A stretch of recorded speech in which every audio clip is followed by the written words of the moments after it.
Assalamualaikum warahmatullahi wabarakatuh. Jumpa lagi di kelas manasik haji umroh.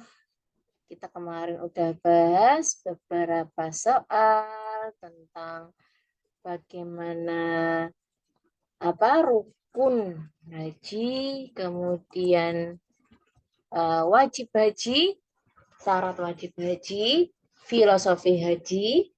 Nah, juga dinamika kelompok sempat kita bahas ya. Kali ini kita akan bahas tentang fikih haji dasar dulu sebelum nanti kita berangkat kepada pembahasan mengenai fikih haji temporer. Semoga ilmu wawasan ini yang dibagi ini bisa bermanfaat untuk teman-teman semuanya. Oke.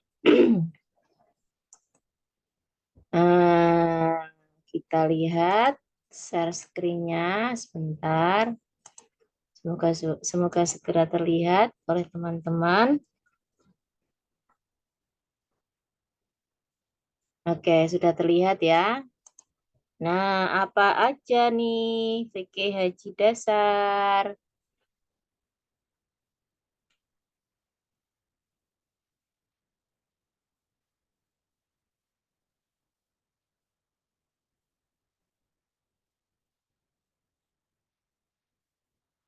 Kenapa kita perlu mengetahui tentang fikih haji dasar? Semoga dengan pengetahuan dan ilmu ini, maka ibadah kita ini akan memenuhi syarat-syaratnya, ya. Karena kalau tidak dipenuhi syarat-syaratnya, maka haji kita, umrah kita ini bisa menjadi tidak sah karena tidak sesuai dengan kaidahnya. Nah, untuk itu mempelajari, menguasai tentang ilmunya, tentang fikihnya, tentang syariatnya, tentang tata cara dan aturannya perlu sekali agar kita tidak sia-sia melakukan ibadah haji ini. Apa aja nih syarat-syarat dari fikih haji dasar? Teman-teman bisa lihat ini belum screen-nya? Belum ya? Berarti kita perlu ulang untuk share screen-nya. Ini emang harusnya kayaknya perlu ditutup beberapa tab ya, biar nggak terlalu berat. Kita ulang ya share screen-nya ya. Semoga kali ini bisa kelihatan.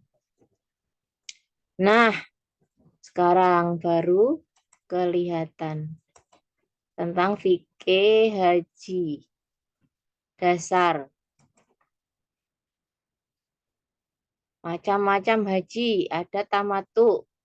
Tamatu itu artinya melaksanakan umroh haji dulu, melaksanakan umroh sebelum haji. Jadi umrohnya duluan baru haji. Itu sebenarnya haji tamatu. Kalau haji bersama-sama dengan umroh, satu ibadah dengan dua niat itu disebutnya kiron. Ya, kemudian kalau ifrad itu melaksanakan haji sebelum umroh. Orang berhaji mesti melaksanakan umroh baik sebelum, sesudah, atau bersamaan. Kata Aisyah radhiyallahu an, kami keluar untuk berhaji bersama Rasulullah di tahun haji wada. Di antara kami ada yang berihram umroh, ada yang berihram haji dan umroh, dan ada yang berihram haji. Jadi kalau haji duluan disebut tamattu, kalau bersamaan disebut kiron, kalau haji duluan disebutnya ifrad. Lalu apa saja rukun haji dan umroh? Rukun haji kemarin sempat kita bahas ihram, wukuf di Arafah, tawaf ifadah, sa'i, cukur atau potong rambut atau tahallul. Jadi harus ihram ya. Terus ada wukuf di Arafahnya, tawaf ifadah, sa'i dan tahallul. Kalau rukun umroh Rukun umrah itu ihram, tawaf, sa'i, dan tahallul. Itu rukun haji dan umrah. Kalau wajib haji, wajibnya harus ihram dari mikot. Tempatnya ditentukan ya. Kemudian mabit bermalam di Musdalifah. Kemarin kita udah bahas tanggal 10 Dzulhijjah. Jadi harus sampai tengah malam baru bergeser ya. Kemudian harus bermalam di Mina juga. Ya, kemarin kita bahas kalau 12, 11, 12 itu nafar awal, kalau 13 nafar sani. Kemudian wajib juga melontar jumroh. Yang pertama ya, jumroh Aqobah, terus 11, 12, 13-nya jumroh Ula, Wusta, Aqobah. Kemudian wajib juga tawaf wada. Beda rukun dan wajib. Jika rukun tidak dikerjakan, maka hajinya tidak sah. Tapi jika wajib tidak dikerjakan, hajinya sah meskipun harus diganti atau dibayar dengan dam atau denda. Misalnya ketinggalan tidak melontar jumrah, berarti bayar denda. Atau tidak bermalam di Mina, berarti bayar dam. Itu bedanya rukun dan wajib. Kemudian umroh tidak wukuf di Arafah, tidak mabit di Musdalifah dan Mina, dan tidak melontar jumrah. Itu yang dilakukan orang-orang yang sekarang ini. Mereka menunggu haji lama jadwalnya, maka mereka umroh duluan supaya tetap bisa ziarah Mekah Madinah. Ya, itu tadi tentang wajib. Nah, sekarang kita bahas tentang mikot. Mikot itu batas memulai atau start. Mikot zamani, waktu memulai haji yaitu dari 1 Syawal sampai terbit fajar 10 Dzulhijjah. Kalau umroh tidak ada mikot zamaninya, bisa dilakukan kapan saja. Bagi yang berhaji tamattu boleh melakukan umroh di saat menunggu datangnya hari Arafah. Kemudian kalau mikot makani berarti tempatnya memulai ihram haji atau umroh. Mikot makani Dzulhulaifah Bir Ali, jaraknya 410 km dari Masjidil Haram ya, dari Mekah. Bagi orang Madinah, mikot makannya orang Madinah itu Dzulhulaifah. Makanya kalau orang Indonesia kalau perginya ke Madinah dulu, maka mikotnya dia dari Dzulhulaifah atau Bir Ali. Kemudian bagi penduduk Syam, jaraknya 187 km, mikotnya Juhfah ya. Bagi Robik bagi penduduk Mesir, Syria dan orang-orang yang melaluinya. Bagi penduduk Najd ada Kornul Manazil itu 80 km.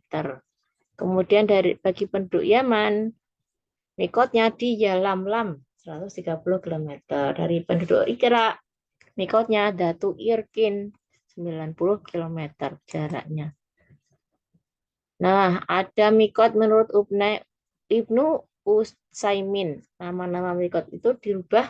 Dzulhulaifah itu jadi Bir Ali, Juhfah jadi Robik, Kornul Manazil jadi Sayil Kabir, Yalamlam jadi Sa'diyah, Datu Irkin jadi Zuraibah menurut kitab Al-Mu'ti.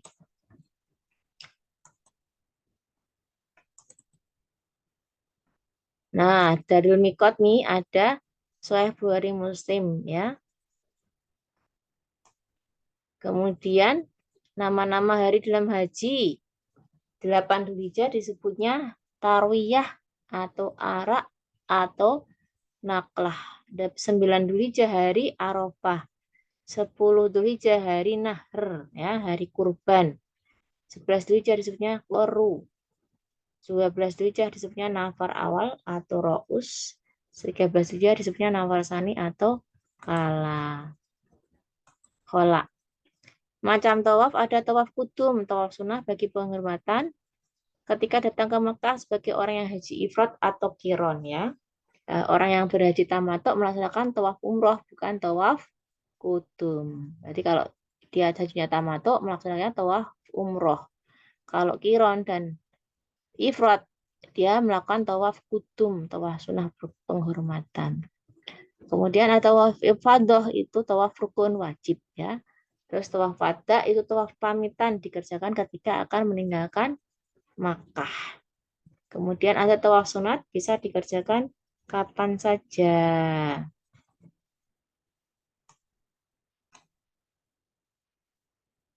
So, syarat tawaf apa? Suci dari hadas dan najis.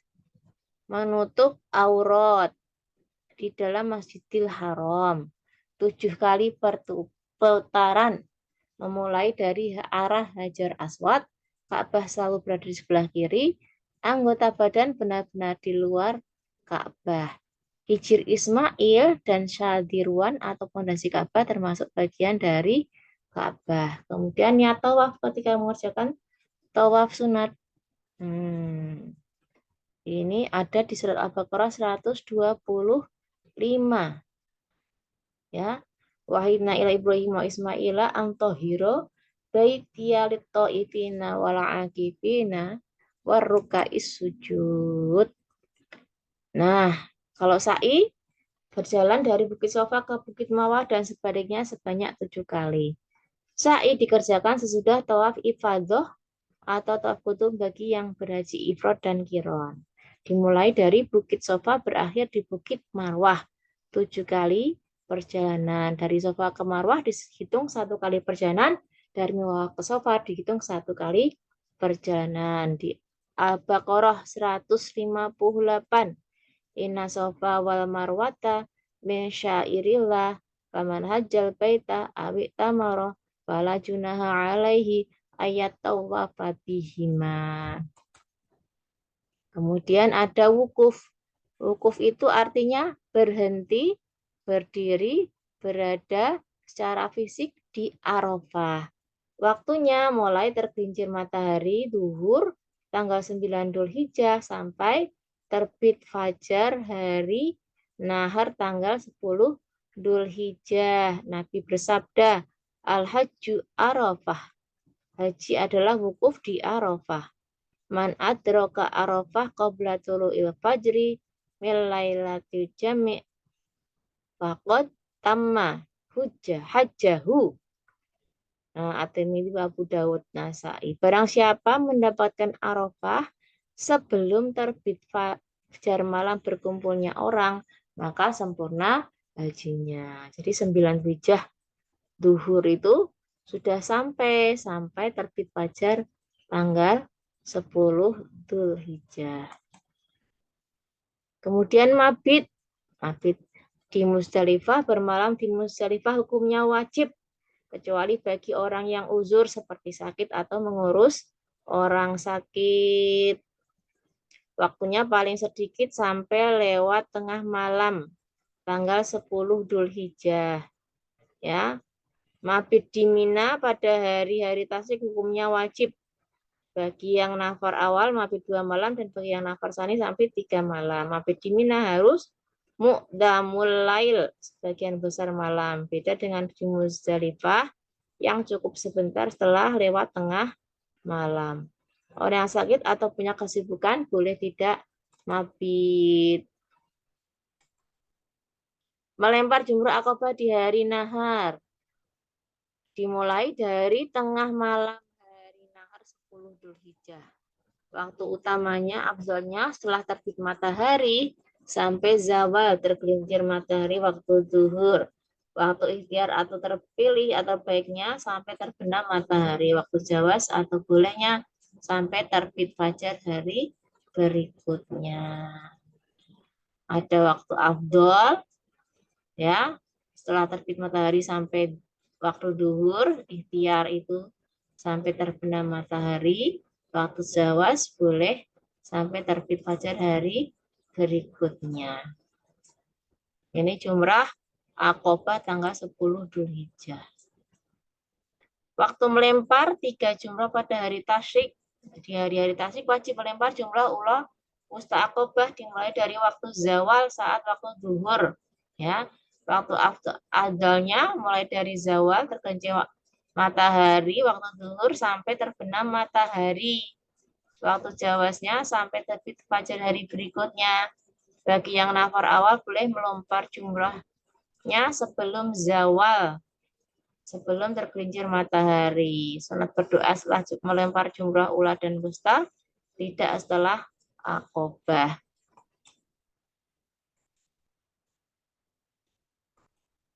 Nah, terus talbiyah memotong rambut. Membaca talbiyah. Talbiyah hanya disunatkan dan dianjurkan setelah ihram dari mikot. Talbiyah berakhir setelah tahalul bagi yang ihram umroh dan setelah melempar jumroh Aqobah bagi yang mendahulukannya atau setelah putaran pertama tawaf ifadah. Memotong rambut atau tahalul, bercukur, menggundul, mendekkan, atau menggunting beberapa helai rambut kepala termasuk rukun haji atau umroh. Untuk ibadah umroh, waktunya setelah menyelesaikan sa'i. Untuk ibadah haji, setelah melempar jumroh Aqobah di hari nahar. Atau setelah selesai tawaf ibadah dan sa'i. Kemudian tahalul. Tahalul adalah keadaan seorang telah dihalalkan, dibolehkan melakukan perbuatan yang sebelumnya dilarang selama ihram. Tahalul awal, keadaan seorang telah melakukan 2 di antara 3 perbuatan, yaitu melempar jumroh Aqobah dan bercukur. Melempar jumroh Aqobah, tawaf ifadah dan sa'i. Tawaf ifadah, sa'i, dan bercukur. Ya. Tahalul awal jika sudah melakukan 2 di antara 3 ini. Melempar jumroh Aqobah dan bercukur. Melempar jumroh Aqobah, tawaf ifadah dan sa'i. Ya. Tawaf ifadah, sa'i, dan bercukur. Kemudian tahalul sani, keadaan seorang telah melakukan melempar jumroh Aqobah, bercukur, tawaf, dan sa'i. Ya, berhubungan suami istri atau jima boleh dilakukan setelah tahalul sani. Selanjutnya, larangan selama ihram bagi pria memakai pakaian biasa atau berjahit, sepatu yang menutup tumit dan tutup kepala. Ya, bagi wanita berkaos tangan dan menutup muka. Bagi pria dan wanita memakai wangi-wangian, memotong kuku, bercukur, mencabut rambut, memburu binatang buruan, membunuh menganiaya binatang buruan darat, nikah atau menikahkan atau meminang, bercumbu atau bersetubuh, mencaci, bertengkar atau mengucap kata-kata kotor. Itu larangan selama ihram ya.